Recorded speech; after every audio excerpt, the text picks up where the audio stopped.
We begin with breaking news in Jerusalem, where in less than 1 hour, U.S. Secretary of State Mike Pompeo will visit the Western Wall alongside Prime Minister Benjamin Netanyahu.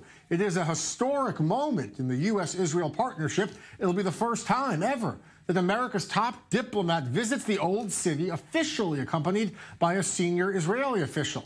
Because of the status of the Old City, it's contested between Israelis and Palestinians. When foreign dignitaries visit, they usually do so with private guides. Remember, when both President Trump and Vice President Pence were there, they did not allow Israeli government officials to join them.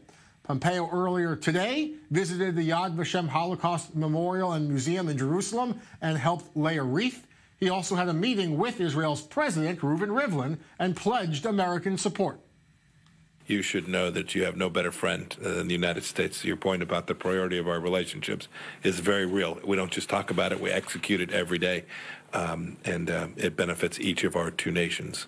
And I look forward to our conversation. You talked about Hamas, Hezbollah, the Houthis, all of these entities that present risk to Middle East stability and to Israel. They're determined to wipe this country off the face of the planet, and we have a moral obligation and a political one to prevent that from happening. You should know the United States is prepared to do that.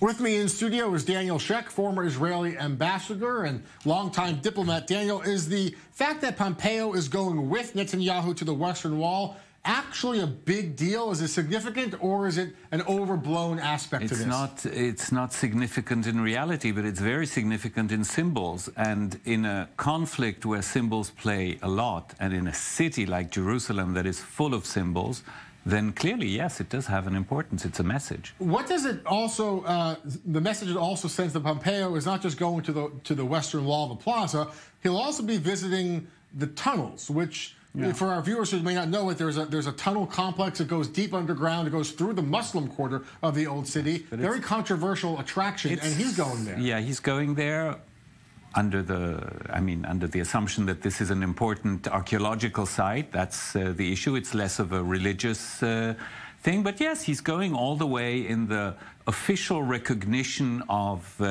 this site of Judaism as being under Israeli sovereignty. It's not by him going there, but it's him going there with the Israeli Prime Minister. And, you know, you can't avoid mentioning that there's probably another motivation why this is happening today, and that is that we are 3 weeks from an election. And less than 3 weeks. Less than 3 weeks, and that the Trump administration supports Prime Minister Netanyahu the same way Prime Minister Netanyahu supported the candidate Donald Trump.